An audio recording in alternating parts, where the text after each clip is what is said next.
There are lots of clever people making YouTube videos, but many make the same simple mistake.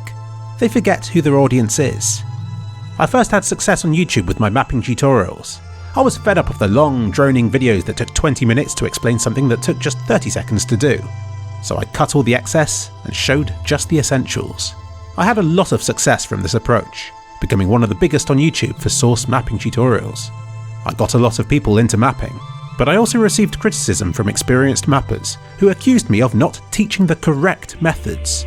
Me trying to explain my point of view would be a video of its own, but let's just say that I considered simplicity to be more important than the whole truth when it came to tutorials. Some of these who criticised me had their own tutorial series, and without fail, they'd be 20 minutes long and full of unnecessary information. They'd show the first step, then they'd go off on a tangent and list all of the exceptions, all of the things you had to be careful of, and so on. I gradually realised that their videos weren't tutorials at all. They were simply listing everything they knew about the topic, the way they talked to their viewers. It was clear that they weren't picturing an audience of students. They were talking as though their viewers were other teachers. All of this extra information wasn't to help teach, it was there as insurance, to protect the tutorial maker from criticism from other tutorial makers. And I don't blame them. Experienced mappers are a scary bunch. And of course they didn't like my guides. As an experienced mapper, if you had to judge tutorials, then of course you think that the most in-depth and correct ones are the best. But I wasn't making those tutorials for experienced mappers. I was making them for people who wanted to learn. My days of making mapping tutorials are long over, but my approach still holds true. To this day, whenever making a tutorial or informative video, I keep it short and concise. And that's hard when you know you'll be criticised by people who think they know more. It's nowhere near as bad as it was with those tutorials of mine. But to this day, when typing video scripts, this one included, I have to battle against that voice in my head. If I simplify a topic, or treat a grey area as though it's black and white, I know somebody's going to call me out for it. Like the mapper who explains everything in depth, they'd be technically correct in doing so. But my simplification of the truth may still have been the better choice. I have to always remember who my audience is. There will be some people watching who know what I'm talking about already and are just there because they like my videos. If I was only making videos for them, then I'd happily be more technical. But I also know a lot of my viewers will only have a limited knowledge. I want for them to learn and to be entertained by my videos, without getting confused along the way, particularly over something they don't need to understand in order to see the bigger picture. A recent example, my AMD vs Nvidia was Polaris a success video. It's 18 minutes long. It's not a short video, but it follows my tutorial making principles by always being concise and relevant to the video's title. There were times in its development when it was a hell of a lot longer. I didn't just talk about Polaris.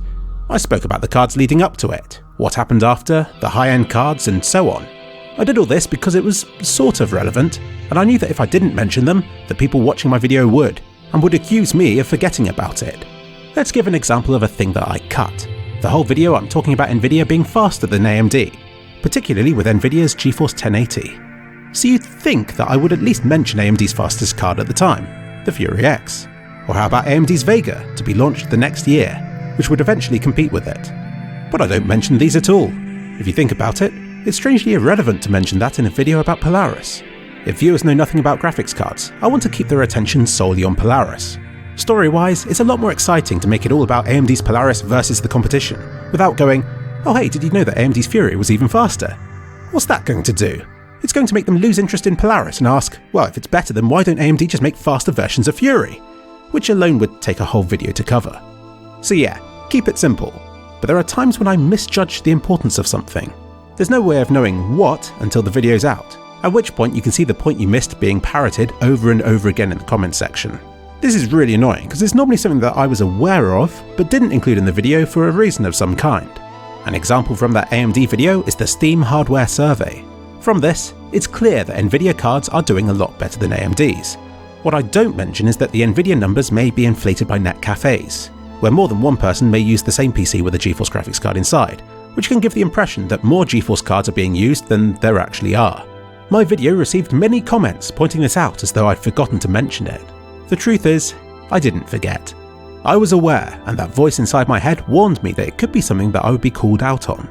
Just so you know, I chose not to include it because firstly, there's no way of quantifying the difference it makes, and secondly, if all netcafes are only using NVIDIA cards, then it just demonstrates the point that I was making by showing the hardware survey in the first place. But I understand why this kind of omission could be seen as dishonest, especially since I did know about it, and I also admitted it so that I could tell a better story. It was more impactful just to show the numbers, without then going off on a tangent about how they might not actually be the numbers because blah. That's one of the compromises that you have to make when storytelling.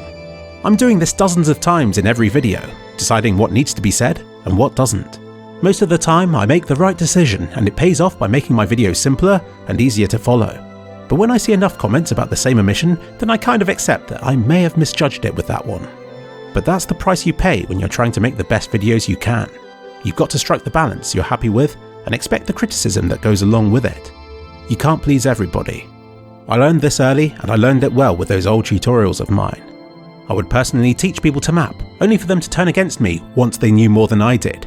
I would regularly be accused of not knowing things that I knew very well, and at times it felt like I was alone against what seemed like every experienced mapper in the world. Those times hurt, but they're paying off now.